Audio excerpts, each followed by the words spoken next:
Hallelujah. Hallelujah. Praise the Lord. ಕರ್ತನ ಪರಿಶುದ್ಧ ನಾಮಕ್ಕೆ ಸ್ತೋತ್ರವಾಗಲಿ. Blessed day in the presence of God. ಕರ್ತನ ಸಾನ್ನಿಧ್ಯದಲ್ಲಿ ಇನ್ನೊಂದು ಆಶೀರ್ವದಿಸಲ್ಪಟ್ಟ ದಿನದಲ್ಲಿ ನಾವು ಸೇರಿ ಬಂದಿದ್ದೇವೆ. Open your Bibles to 1 Timothy chapter 4, verse number 13. ಮೊದಲನೇ ತಿಮೋಥಿ 4ನೇ ಅಧ್ಯಾಯ 13ನೇ ವಚನಕ್ಕೆ ನಮ್ಮ ಸತ್ಯವೇದವನ್ನು ತಿರುಗಿಸೋಣ. I want you to read just one phrase from this verse. ಈ ವಾಕ್ಯದಿಂದ ಕೆಲವೇ ಶಬ್ದಗಳನ್ನು ನಾನು ಓದಲು ಬಯಸುತ್ತೇನೆ. See, here Paul is teaching to his spiritual son Timothy like this. ತನ್ನ ಆತ್ಮಿಕ ಮಗನಾದ ತಿಮೋಥೆಯನಿಗೆ ಪೌಲನು ಈ ರೀತಿಯಲ್ಲಿ ಹೇಳಿಕೊಡುತ್ತಿದ್ದಾನೆ. Timothy, focus on reading the scriptures. ವೇದ ಪಾರಾಯಣವನ್ನ ಅಂದರೆ ಸತ್ಯವೇದವನ್ನ ದೇವರ ವಾಕ್ಯವನ್ನ ಓದುವುದರಲ್ಲಿ ನಿರತನಾಗಿರು. Amen. Hallelujah. I am reading out from the New Living Translation. ನಾನು ನ್ಯೂ ಲಿವಿಂಗ್ ಟ್ರಾನ್ಸ್ಲೇಷನ್ ಇಂದ ನಾನು ಓದ್ತಾ Now ಇದ್ದೇನೆ. it says focus. No, he says focus on reading the scriptures. ದೇವರ ವಾಕ್ಯವನ್ನ ಧ್ಯಾನ ಮಾಡುವುದರಲ್ಲಿ ನಿನ್ನ ದೃಷ್ಟಿಯನ್ನಿಡು, ನಿನ್ನ ಒಂದು ಕಾರ್ಯಗಳನ್ನ ಮಾಡು. See, when the word says focus, it is to read the scriptures regularly. Focus ಅಂದ್ರೆ ದೃಷ್ಟಿ ಇಡು ಎಂದು ಹೇಳುವಾಗ ಪ್ರತಿ ದಿನವೂ ಕೂಡ ದೇವರ ವಾಕ್ಯವನ್ನು ಓದು ಎನ್ನುವುದನ್ನ ಪೌಲನು ತಿಮೋಥೆಯನಿಗೆ ಹೇಳುತ್ತಿದ್ದಾನೆ. Hallelujah. Hallelujah. See, there are many people in the ಅನೇಕ church. ಜನರು ಸಭೆಯಲ್ಲಿದ್ದೀರಿ. They open their Bible randomly. ಆ ಸತ್ಯವೇದವನ್ನ ಮುಚ್ಚಿಕೊಂಡು ಕಣ್ಣು ಮುಚ್ಚಿ ಎಲ್ಲಿ ಬೇಕು ಅಲ್ಲಿ ತೆರೆದು ಬಿಡುತ್ತೀರಿ. Some believers do it, right? ಕೆಲ ವಿಶ್ವಾಸಿಗಳನ್ನ ಮಾಡುತ್ತಾರೆ. They don't know what to read. ಅದು ಏನು ಓದ್ಬೇಕು ಅಂತ ಗೊತ್ತಾಗಲ್ಲ. Randomly open the ಅವರು Bible. ಕಣ್ಣು ಮುಚ್ಚುತ್ತಾರೆ, ಸತ್ಯವೇದವನ್ನ ಒಂದು ಕಡೆಯಿಂದ ತೆರೆದು ಬಿಡುತ್ತಾರೆ. And they get some scripture. ಯಾವುದೋ ಒಂದು ದೇವರ ವಾಕ್ಯ ಅವರಿಗೆ ಸಿಗುತ್ತೆ. Then they proceed to claim that is a message from the Lord. ತದನಂತರ ಆ ಒಂದು ವಾಕ್ಯವನ್ನ ಇದು ನನಗೇ ದೇವರು ಮಾತನಾಡಿದ್ದು ಅನ್ನೋದನ್ನ ಘೋಷಿಸಿಕೊಳ್ಳುತ್ತಾರೆ. See, it is not sin what I'm saying. ನಾನೇನು ಹೇಳ್ತಿದ್ದೇನೆ ಅದು ಪಾಪ ಅಲ್ಲ. You are not sinning if you are doing this practice of ಆ reading the ರೀತಿಯ Bible. ಸತ್ಯವೇದ ಓದುವಂತ ಅಭ್ಯಾಸವನ್ನು ನೀವು ಮಾಡುತ್ತಿರುವುದಾದ್ರೆ ಅದೇನು ಪಾಪ ಅಲ್ಲ. But doing this practice, ಅದೇ ಈ ರೀತಿಯ ಒಂದು ಅಭ್ಯಾಸವನ್ನ you ಮಾಡಿಕೊಂಡಿರುವುದು cannot grow in spiritual life. ಆತ್ಮಿಕ ಜೀವಿತದಲ್ಲಿ ನೀವು ಬೆಳವಣಿಗೆ ಹೊಂದಲು ಸಾಧ್ಯವಿಲ್ಲ. No, you are just reading the Bible, ನೀವು ಸತ್ಯವೇದವನ್ನ ಓದುತ್ತಿದ್ದೀರಿ ಅಷ್ಟೇ. but you cannot grow far in the word of God. ಆದ್ರೆ ದೇವರ ವಾಕ್ಯದಲ್ಲಿ ಹೆಚ್ಚು ದೂರ ನೀವು ಬೆಳವಣಿಗೆ ಹೊಂದಲು You ಸಾಧ್ಯವಿಲ್ಲ. cannot have the knowledge of the word of God. ದೇವರ ವಾಕ್ಯವನ್ನು ಹೆಚ್ಚಾದ ತಿಳುವಳಿಕೆಯನ್ನು ಹೊಂದಿಕೊಳ್ಳಲು So ಸಾಧ್ಯವಾಗುವುದಿಲ್ಲ. if you continue to practice to read your Bible, opening it randomly, ಇದೇ ರೀತಿಯಲ್ಲಿ ಕಣ್ಣು ಮುಚ್ಚಿ ಸತ್ಯವೇದದ ಹಾಳೆಯನ್ನು ತೆಗೆದು ಆ ಸತ್ಯವೇದದ ವಾಕ್ಯವನ್ನ ಓದುವಂತ ನಿರಂತರವಾದ ಅಭ್ಯಾಸವನ್ನ you ಮಾಡಿಕೊಂಡರೆ will end up reading the same portion, same scripture every day. ಪ್ರತಿದಿನವೂ ಕೂಡ ಅದೇ ವಾಕ್ಯವನ್ನ ಪದೇ ಪದೇ ತೆಗೆದು ಹೋಗುವಂತೆ ನಿಮಗೆ ಅಭ್ಯಾಸ ಆಗಬಹುದು. Maybe every day you might read only Psalms chapter 91. ಪ್ರತಿದಿನವೂ ಕೂಡ ಕೀರ್ತನೆ 91ನೇ ಅಧ್ಯಾಯವನ್ನೇ ನೀವು ಆ ಕಣ್ಣು ಮುಚ್ಚಿ ತೆಗೆದಾಗ ಹಾಳೆ ತೆರೆಯಬಹುದು. You know, then what about Psalms chapter 15? ಹಾಗಾದ್ರೆ ಕೀರ್ತನೆ 15ನೇ ಅಧ್ಯಾಯದ ಅದರ ಕಥೆಗೆ You know, who will teach you about Psalms chapter 15? ಯಾರು ನಿಮಗೆ ಕೀರ್ತನೆ 15ರಲ್ಲಿ ಇಲ್ಲುವಂತ ಎಲ್ಲ ವಾಕ್ಯಗಳ ಬಗ್ಗೆ ಯಾರು Who ಕಲಿಸಿಕೊಡುತ್ತಾರೆ? will teach you Psalms chapter 1? ಕೀರ್ತನೆ 1ನೇ ಅಧ್ಯಾಯದಲ್ಲಿರುವಂತ ವಾಕ್ಯಗಳು ನಿಮಗೆ ಯಾರು ಕಲಿಸಿಕೊಡುತ್ತಾರೆ? What about the Sermon on the Mount, the Matthew chapters 5, 6 and 7? ಮತ್ತಾಯನ ಸುವಾರ್ತೆ 5ನೇ ಅಧ್ಯಾಯ 5, 6, 7 ಪರ್ವತ ಪ್ರಸಂಗದ ವಿಚಾರವಾಗಿ ವಾಕ್ಯಗಳಲ್ಲಿ ಬರೆಯಲ್ಪಟ್ಟಿದೆ. You need to stop such kind of practice of reading your Bible randomly. ಸತ್ಯವೇದವನ್ನ ಕಣ್ಣು ಮುಚ್ಚಿ ತೆರೆದು ಅದರ ಹಾಳೆಯಲ್ಲಿರುವಂತಹ ವಾಕ್ಯ ಇದು ನನ್ನದು, ಇದು ನನಗೆ ದೇವರು ಮಾತನಾಡಿದರೆ ಎನ್ನುವಂತ ರೀತಿಯಲ್ಲಿ ಓದುವಂತ ಅಭ್ಯಾಸವನ್ನು ಬಿಟ್ಟು So ಬಿಡಬೇಕು. another reason why you should stop this practice. ಇನ್ನೊಂದು ಕಾರಣ ನೀವು ಈ ಒಂದು ಅಭ್ಯಾಸವನ್ನ ಬಿಟ್ಟು ಬಿಡಬೇಕು ಯಾಕೆ ಎಂದು ನೋಡುವಾಗ, What? By chance, if you open Matthew chapter 27, ಒಂದು ವೇಳೆ ಮತ್ತಾಯನ ಸುವಾರ್ತೆ 27ನೇ ಅಧ್ಯಾಯ ಆ ಹಾಳೆ ತೆರೆದು ಬಿಟ್ಟರೆ ನಿಮ್ಮ ಕಥೆ ಏನು? what if your eyes or your finger landed on verse number 5? ಮತ್ತಾಯನ ಸುವಾರ್ತೆ 27ನೇ ಅಧ್ಯಾಯ 5ನೇ ವಚನಕ್ಕೆ ನಿಮ್ಮ ಆ ಒಂದು ಬೆರಳು ಅಥವಾ ನಿಮ್ಮ ಹಾಳೆ ತೆರೆದು ಬಿಟ್ಟರೆ ಕಥೆ ಏನು? Do you know what is there in the scripture? ಆ ವಾಕ್ಯದಲ್ಲಿ ಏನಿದೆ ಗೊತ್ತೇ? Judas went and hanged himself. ಯೂದನು ಆತನು ಆತ್ಮಹತ್ಯೆ ಮಾಡಿಕೊಂಡನೆಂದು ನಾವು ನೋಡ್ತಾ So how do ಇದ್ದೇವೆ. you take this as a prophecy? ಇದನ್ನು ನೀವು ಒಂದು ಪ್ರವಾದನೆಯಾಗಿ ಅಥವಾ ನಿಮಗೆ ಇದು ಜೀವಿತಕ್ಕೆ ವಾಕ್ಯ ಎಂದು ಹೇಗೆ When ತೆಗೆದುಕೊಳ್ಳುತ್ತೀರಿ? you are opening your Bible randomly, what if you get Amos chapter 4 and 4? ನಿಮ್ಮ ಸತ್ಯವೇದವನ್ನ ನೀವು ಕಣ್ಣು ಮುಚ್ಚಿಕೊಂಡು ತೆರೆದಾಗ ಆಮೋಸ 4ನೇ ವಚನ ಸಿಕ್ಕಿದ್ರೆ ಏನ್ ಮಾಡುತ್ತೀರಿ? What is the scripture there? ಅದು ವಾಕ್ಯ ಏನಿದೆ? Come to Bethel and sin. ಬೇತೇಲಿಗೆ ಬಂದು ದ್ರೋಹ ಮಾಡಿರಿ ಅಂತ ಇದೆ. You know what will you do with the scripture? ಆ ವಾಕ್ಯದಿಂದ ನೀವು ಏನನ್ನು ಮಾಡ್ತೀರಿ? So will you go to Bethel and and sin there. ಆ ಬೇತೇಲಿಗೆ ಹೋಗಿ ದೇವರ ಮನೆಗೆ ಹೋಗಿ ಪಾಪವನ್ನು ಮಾಡ್ತೀರಾ? If you get Matthew chapter 27:5, what will you do? ಮತ್ತಾಯ ಸುವಾರ್ತೆ 27ನೇ ಅಧ್ಯಾಯ 5ನೇ ವಚನ ನಿಮಗೆ ಸಿಕ್ಕಿದ್ರೆ ನೀವೇನ್ ಮಾಡ್ತೀರಿ? Will you take the messages from the Lord? ಓ ದೇವರಿಂದನೇ ಸಿಕ್ಕಿದ್ದು ನಾನು ಕೂಡ ಆತ್ಮಹತ್ಯೆ ಮಾಡ್ತೇನೆ ಅಂತ ಅನ್ಕೊಂಡು ಹೋಗ್ತೀರಾ? You know, that is why you need to stop such kind of practice of reading the Bible. ಅದಕ್ಕೋಸ್ಕರವಾಗಿ ಈ ರೀತಿ ಸತ್ಯವೇದ ಓದುವುದನ್ನ ನೀವು ಈ ಅಭ್ಯಾಸವನ್ನ ಬಿಟ್ಟು ಬಿಡಬೇಕು. This is not a good practice for your personal edification. ನಿಮ್ಮ ಒಂದು ವೈಯಕ್ತಿಕವಾದ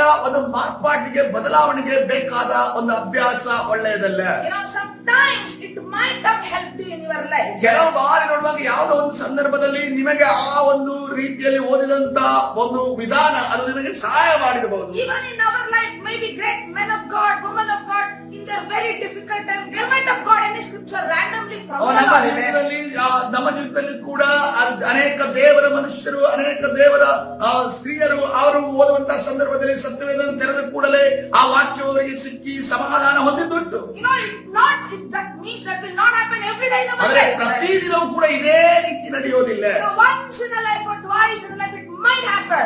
ಜೀವನದಲ್ಲಿ ಎಲ್ಲೋ ಒಂದು ಸಲ ಎಲ್ಲೋ ಎರಡನೇ ಸಲ ಅದು ನಡೆಯುತ್ತದೆ. So you must all have a Bible reading plan. ನೀವೆಲ್ಲರೂ ಕೂಡ ಸತ್ಯವೇದವನ್ನು ಓದುವಂತ ಯೋಜನೆಯನ್ನ ಇಟ್ಟುಕೊಳ್ಳಬೇಕು. You know, I have a Bible reading plan.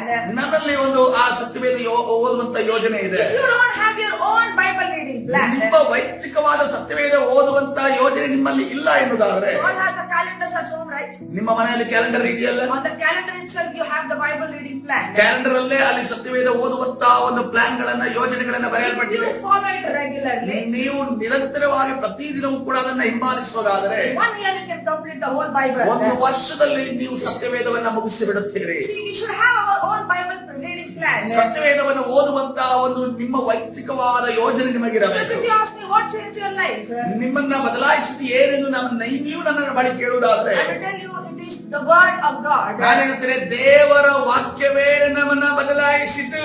Church, yes, my parents have prayed for my transformation. ಸಭೆ ನನ್ನ ಒಂದು ಬದಲಾವಣೆಗೋಸ್ಕರವಾಗಿ ನನ್ನ ತಂದೆ ತಾಯಿ ಪ್ರಾರ್ಥನೆ ಮಾಡಿದ್ದಾರೆ. I too had prayed for my change.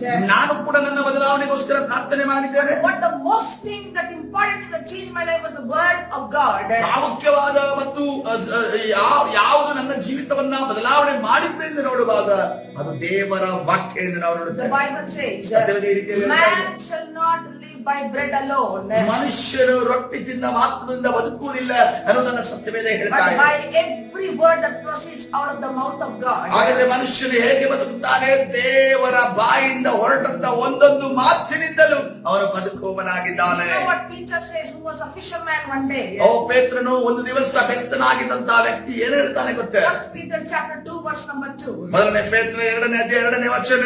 Now Peter says, ಪೇತ್ರನು ಈ ರೀತಿಯಲ್ಲಿ ಹೇಳ್ತಿದ್ದಾನೆ, as a newborn babies longer crave for the pure milk of the word, in order that by it you may grow unto salvation.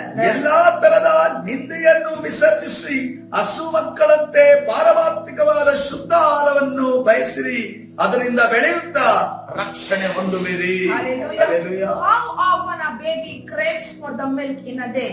ಒಂದು ದಿನದಲ್ಲಿ ಒಂದು ಮಗು ಎಷ್ಟು ಬಾರಿ ಹಾಲಿಗೋಸ್ಕರ ಅದು ತವಕ ಪಡುತ್ತದೆ? The Bible is talking about Satyaveda a ಹೇಳುತ್ತದೆ. newborn babies. ಇಲ್ಲಿ ಈಗಷ್ಟೇ ಹುಟ್ಟಿದಂತ ಮಗುವಿನ ವಿಚಾರವಾಗಿ ಸತ್ಯವೇದ Can ಮಾತನಾಡುತ್ತದೆ. a mother count how many times I gave milk for the baby? ತಾಯಿ ಲೆಕ್ಕ ಆಗುವುದಕ್ಕೆ ಸಾಧ್ಯನಾ ಎಷ್ಟು ಬಾರಿ ನನ್ನ ಮಗು ಹಾಲಿಗೋಸ್ಕರ ತವಕ ಪಡುತ್ತದೆ ಎಂದು? So Peter says, just as a newborn babies, how it craves for the pure milk, we should also crave for the word of God. ಅದೇ ರೀತಿಯಲ್ಲಿ ಯಾವ ರೀತಿಯಲ್ಲಿ ಈಗಷ್ಟೇ ಹುಟ್ಟಿದಂತ ಮಗು ಯಾವ ರೀತಿಯಲ್ಲಿ ಹಾಲಿಗೋಸ್ಕರ ತವಕ ಪಡುತ್ತದೋ ಅದೇ ರೀತಿಯಲ್ಲಿ ನಾವು ಕೂಡ ದೇವರ ವಾಕ್ಯಕ್ಕೋಸ್ಕರ ತವಕ ಪಡುವವರಾಗಿರಬೇಕು. Wherever we go, we should carry our Bible with us. ಎಲ್ಲಿ ಹೋದರೂ ಕೂಡ ನಮ್ಮ ಸತ್ಯವೇದವನ್ನು ನಾವು ಕೈಯಲ್ಲಿ ಹಿಡಿದುಕೊಂಡು I ಹೋಗಬೇಕು. have seen people, even while having their breakfast, they are reading the scripture. ಆ ಜನರನ್ನು ನಾನು ನೋಡಿದ್ದೇನೆ, ಆ ತಿಂಡಿಯನ್ನು ಮಾಡುವಾಗಲೂ ಕೂಡ ದೇವರ ವಾಕ್ಯವನ್ನು ಓದುತ್ತಾ ತಿಂಡಿಯನ್ನು ಮಾಡುದಂತ Even during the lunch time, I have seen people reading the scriptures every day.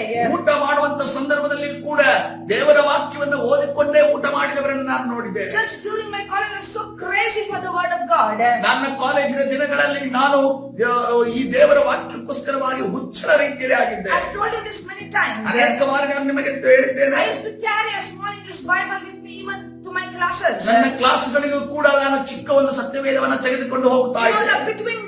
between one class and another class, while the lecturer arrives, I used to read the scriptures. ಒಂದು ಕ್ಲಾಸಿಂದ ಇನ್ನೊಂದು ಕ್ಲಾಸಿಗೆ ಹೋಗುವಂತ ಸಂದರ್ಭದಲ್ಲಿ ಮಧ್ಯಲ್ಲಿರುವಂತ ಸಮಯದಲ್ಲಿ ನಾನು ಸತ್ಯವೇದವನ್ನ ತೆರೆದು ಓದುತ್ತಾ ಇದ್ದೆ. That was how I was crazy for the word of God. ಆ ರೀತಿಯಲ್ಲಿ ನಾನು ದೇವರ ವಾಕ್ಯದ ವಿಚಾರವಾಗಿ ಹುಚ್ಚಳಾಗಿದ್ದೆ. You know, my friends used to call me like I'm an idiot. ನನ್ನ ಸ್ನೇಹಿತರು ನನ್ನನ್ನು ಮೂರ್ಖಿ ಎಂದು ಕರೆಯುತ್ತಿದ್ದರು. You know, but today I know what I'm doing. ಇವತ್ತಿನ ದಿವಸ ನಾನು ಆ ದಿವಸ ಮಾಡಿದಂತ ಎಲ್ಲ ಕಾರ್ಯಗಳನ್ನ ನಾನು ತಿಳಿದುಕೊಳ್ತಾ ಇದ್ದೇನೆ, ಅದನ್ನು ನೆನಪಿಸಿಕೊಳ್ಳುತ್ತೇನೆ. The world calls me crazy, I don't care. ಈ ಲೋಕವನ್ನು ನನ್ನ ಹುಚ್ಚಿ ಎಂದು ಕರೆಯಬಹುದು, ಅದಕ್ಕೆ ನಾನು ತಲೆ I ಕೆಡಿಸಿಕೊಳ್ಳುವುದಿಲ್ಲ. know what God has done me over the years. ನನಗೆ ಅನೇಕ ವರ್ಷಗಳ ಆ ದಿನಮಾನಗಳಿಂದ ಇವತ್ತಿನವರೆಗೂ ದೇವರು ನನ್ನ ಜೀವಿತದಲ್ಲಿ ಏನನ್ನು ಮಾಡಿದ್ದಾನೆ ಅನ್ನೋದು ನನಗೆ ಗೊತ್ತಿದೆ. Hallelujah. Hallelujah. So when we eat physical food ನಾವು ಯಾವಾಗ ಶಾರೀರಿಕವಾದ ಆಹಾರವನ್ನು ಸೇವಿಸ್ತೇವೆ, in a systematic manner, ಬಹಳ ಒಂದು ವ್ಯವಸ್ಥಿತವಾದ ವಿಧಾನದಲ್ಲಿ ನಾವು ಸೇವಿಸುವಾಗ you know, it gives a nutrients and healthy life into our body, right? ಅದು ನನ್ನ ಒಂದು ಶರೀರಕ್ಕೆ ಪೌಷ್ಟಿಕಾಂಶವನ್ನ ಮತ್ತು ನನಗೆ ಆರೋಗ್ಯವನ್ನ ಕೊಡುತ್ತದೆ. The same way, ಅದೇ when ರೀತಿಯಲ್ಲಿ we read the Bible ನಾವು ಸತ್ಯವೇದವನ್ನು ಓದಿದಾಗ in the systematic manner, ವ್ಯವಸ್ಥಿತವಾದ ವಿಧಾನದಲ್ಲಿ you know, then we can grow in our spiritual life. ಆತ್ಮಿಕವಾದ ಜೀವಿತದಲ್ಲಿ ಕೂಡ ನಾವು ಬೆಳೆಯುವುದಕ್ಕೆ ಸಾಧ್ಯತೆ ಇದೆ. If I eat anything for my physical body, ಒಂದು ವೇಳೆ ಏನೇನೋ ನಾನು ಶಾರೀರಿಕ ಆಹಾರಕ್ಕೆ ತಿನ್ನುತ್ತಾ ಇರುವುದಾದರೆ, anytime I eat anything for my body, ಯಾವುದೇ ಸಮಯದಲ್ಲಿ ಏನೇನೋ ತಿಂದರೆ you know, how can I grow in my body?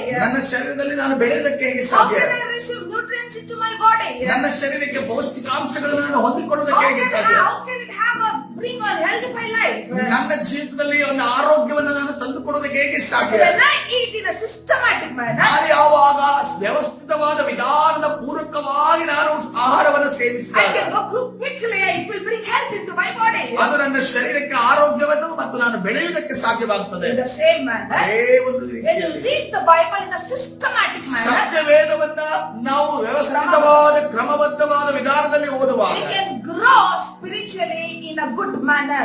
ನಾವು ಆತ್ಮಿಕವಾಗಿ ಚೆನ್ನಾಗಿ ನಾವು ಬೆಳೆಯುವುದಕ್ಕೆ So ಸಾಧ್ಯವಾಗುತ್ತದೆ. today God is telling you, ಇವತ್ತಿನ ದಿವಸ ದೇವರು ನಿಮಗೆ ಹೇಳುತ್ತಿರುವುದು, you know, you need to read the scriptures regularly. ನೀವು ಪ್ರತಿ ದಿನವೂ ಕೂಡ ದೇವರ ವಾಕ್ಯವನ್ನು ವೈಯಕ್ತಿಕವಾಗಿ ನೀವು ಓದಬೇಕು. Number 2, you ಎರಡನೇದಾಗಿ should read the scriptures in a systematic manner. ದೇವರ ವಾಕ್ಯವನ್ನು ನಾವು ಯಾವ ರೀತಿ ಓದಬೇಕು ಅಂತಂದ್ರೆ ಒಂದು ವ್ಯವಸ್ಥಿತವಾದ ಕ್ರಮಬದ್ಧವಾದ ಒಂದು ವಿಧಾನದಲ್ಲಿ ಓದಬೇಕು. If you are reading the Bible scriptures randomly, however you want, ಒಂದು ವೇಳೆ ನೀವು ಹೇಗೆ ಬೇಕು ಹಾಗೆ ಎಲ್ಲೆಂದರಲ್ಲಿ ನೀವು ಗಾಳೆಗಳನ್ನು ತೆರೆದು ಸತ್ಯವೇದವನ್ನು ಓದುತ್ತಿರುವುದಾದರೆ today you need to stop it. ಇವತ್ತಿನ ದಿವಸ ಆ ರೀತಿ ಓದುವ ವಿಧಾನವನ್ನು ನಿಲ್ಲಿಸಿ ಬಿಡ್ರಿ. You must have your own Bible reading plan. ನಿಮ್ಮ ಸತ್ಯವೇದವನ್ನು ಓದುವಂತಹ ಯೋಜನೆಯನ್ನ ವೈಯಕ್ತಿಕವಾದ ಯೋಜನೆಯನ್ನು ನೀವು So ಮಾಡಬೇಕು. today it is 3 things. ಇವತ್ತಿನ ದಿವಸ 3 ವಿಚಾರವನ್ನು ಕಲಿತಿದ್ದೇವೆ. Number 1, ಮೊದಲನೇದಾಗಿ read out the scriptures regularly. ಪ್ರತಿ ದಿನವೂ ಕೂಡ ದೇವರ ವಾಕ್ಯವನ್ನು ಓದ್ರಿ. Number 2, ಎರಡನೇದಾಗಿ read it in a systematic manner. ವ್ಯವಸ್ಥಿತವಾದ ಕ್ರಮಬದ್ಧವಾದ ವಿಧಾನದಲ್ಲಿ ಸತ್ಯವೇದವನ್ನು ಓದ್ರಿ. So why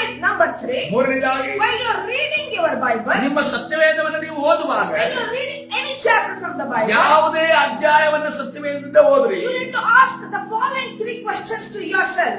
ನಿಮ್ಮ ಬಗ್ಗೆ ನೀವೇ 3 ಪ್ರಶ್ನೆಗಳನ್ನು ಆ ಸಮಯದಲ್ಲಿ ನೀವು ಕೇಳಿಕೊಳ್ಳಬೇಕು. Number 1 question. ಮೊದಲನೇ ಪ್ರಶ್ನೆ, So this scripture, ಈ ಒಂದು ವಾಕ್ಯ ನಾನು ಏನು ಓದಿಸುತ್ತಿದ್ದೇನೆ? there a commandment here that I need to practice in my life. ನನ್ನ ಜೀವನದಲ್ಲಿ ನಾನು ಕೈಗೊಂಡು ನಡೆಯಬೇಕಾದ ಆಜ್ಞೆ ಈ ಒಂದು ವಾಕ್ಯದಲ್ಲಿ ಇದೆಯೋ ಇಲ್ಲವೋ ಅನ್ನೋದನ್ನ ನಾನು ನನ್ನನ್ನೇ ಕೇಳಿಕೊಳ್ಳಬೇಕು. Number 2, the ಎರಡನೇದಾಗಿ second question, ಎರಡನೇ ಪ್ರಶ್ನೆ, is this a promise that I need to claim for myself and my family? ನನ್ನ ಕುಟುಂಬಕ್ಕೋಸ್ಕರ ನನಗೋಸ್ಕರ ನಾನು ನನ್ನದಾಗಿಸಿಕೊಳ್ಳುವಂತ ಈ ವಾಗ್ದಾನ ಇದು ನನಗಾಗಿ ಇದೆಯೋ ಇಲ್ಲವೋ ಅನ್ನೋದನ್ನ ಪ್ರಶ್ನೆ ಕೇಳಬೇಕು. So the third question, ಮೂರನೇ ಪ್ರಶ್ನೆ ನನಗೆ ನಾನೇ ಕೇಳಬೇಕಾಗಿರೋದು, can I use this verse as a prayer point for my family or for myself? ಈ ವಾಕ್ಯವನ್ನ ನಾನು ಅದನ್ನ ಇಟ್ಟು ನಾನು ಈ ಪ್ರಾರ್ಥನೆಯ ಪಾಯಿಂಟ್ ಆಗಿ ಪ್ರಾರ್ಥನೆಯ ವಿನಂತಿಯಾಗಿ ನಾನು ತೆಗೆದುಕೊಳ್ಳಬೇಕೋ ಬೇಡವೋ ಅನ್ನೋದನ್ನ ನಾನು ಪ್ರಶ್ನೆ ಕೇಳಬೇಕು. So did you understand the word? ವಾಕ್ಯ ನಿಮಗೆ ಅರ್ಥವಾಯ್ತಾ? This is how we need to read the scripture scriptures. ಈ ರೀತಿಯಲ್ಲಿ ನಾವು ದೇವರ ವಾಕ್ಯವನ್ನು ಓದುತ್ತಾ ಹೋಗಬೇಕು. See that you have to remember something. ಒಂದನ್ನು ನೀವು ನೆನಪಿನಲ್ಲಿ The ಇಟ್ಟುಕೊಳ್ಳಬೇಕು. Bible is not only an information, ಸತ್ಯವೇದ ಖಾಲಿ ಸಲಹೆ ಸೂಚನೆಗಳನ್ನು ಹೊಂದಿರುವಂತ but ಪುಸ್ತಕವಲ್ಲ. it is to transform us. ಆ ವಾಕ್ಯಗಳು ನಮ್ಮನ್ನ ಬದಲಾವಣೆ ಮಾರ್ಪಾಟುಗಳನ್ನುಗೊಳಿಸುತ್ತದೆ. Hallelujah. Hallelujah. From today onwards, ಇವತ್ತಿನ ದಿವಸದಿಂದ you will have a systematic method to read your Bible. ವ್ಯವಸ್ಥಿತವಾದ ಕ್ರಮಬದ್ಧವಾದ ಸತ್ಯವೇದದ ಓದುವಂತ ಯೋಜನೆಯನ್ನು ನೀವು ಇಟ್ಟುಕೊಳ್ಳಬೇಕು. Hallelujah. Hallelujah. This is the word of the Lord. ಇದು ದೇವರ ವಾಕ್ಯವಾಗಿದೆ. Everyone about 1 Timothy chapter 4 verse number 13. ದೇವರ ಮೊದಲನೇ ತಿಮೋಥಿ 4ನೇ ಅಧ್ಯಾಯ 13ನೇ ವಚನದ ಪ್ರಕಾರವಾಗಿ ದೇವರು ನಿಮ್ಮೆಲ್ಲರನ್ನು And 1 Peter ಆಶೀರ್ವದಿಸುತ್ತಾನೆ. chapter 2 verse number 2. ಅದೇ ರೀತಿಯಲ್ಲಿ ಮೊದಲನೇ ಪೇತ್ರ 2ನೇ ಅಧ್ಯಾಯ 2ನೇ ವಚನದ ಪ್ರಕಾರವಾಗಿ ದೇವರು ನಿಮ್ಮೆಲ್ಲರನ್ನು ಆಶೀರ್ವದಿಸುತ್ತಾನೆ.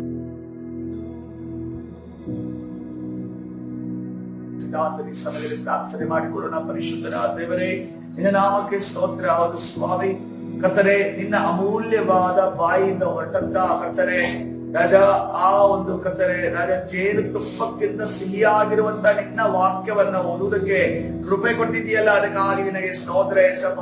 ಇವತ್ತಿನ ದಿವಸ ಒಂದು ವ್ಯವಸ್ಥಿತವಾದ ಕ್ರಮಬದ್ಧವಾದ ಒಂದು ಯೋಜನೆಯನ್ನ, ಸತ್ಯವೇದ ಓದುವಂತ ಕ್ರಮವನ್ನ ವೈಯಕ್ತಿಕವಾಗಿ ನಾವು ಅದನ್ನ ಕರ್ತನೇ ರೂಪಿಸಿ ಸ್ವಾಮಿ, ಅದರ ಪ್ರಕಾರವಾಗಿ ಇವತ್ತಿನ ದಿವಸ ಕರ್ತನೆ ಓದುವಾಗ ನಮಗೆ ಸಹಾಯದಸ್ತವನ್ನ ಚಾಚು ಯೇಸಪ್ಪ. ಕರ್ತನೆ ಓದುವಂತ ಸಂದರ್ಭದಲ್ಲಿ ಯಾವುದೋ ವಾಕ್ಯವನ್ನ ತೆರೆದು ಇದು ನನಗೆ ಆಗಿದೆ ಅಂದುಕೊಂಡು ಸೈತಾನನ ಮೋಸಕ್ಕೆ ನಾವು ಒಳಗಾಗದ ಹಾಗೆ, ಕರ್ತನೆ ನಮ್ಮ ಮಾರ್ಗಗಳು ಕರ್ತನೆ ತಪ್ಪಿ ಹೋಗದ ಹಾಗೆ ನೀನು ತಾನೇ ನಡೆಸುವುದಕ್ಕಾಗಿ ನನಗೆ ಸ್ತೋತ್ರ ಯೇಸಪ್ಪ. ಕರ್ತನೆ ರಾಜ, ಆ ಒಂದು ಅಭ್ಯಾಸಗಳನ್ನ ಬಿಟ್ಟು ಕರ್ತನೆ ವ್ಯವಸ್ಥಿತವಾಗಿ ಕ್ರಮಬದ್ಧವಾಗಿ ಓದುವುದನ್ನು ನಮಗೆ ಕಲಿಸಿಕೊಡು ಯೇಸಪ್ಪ.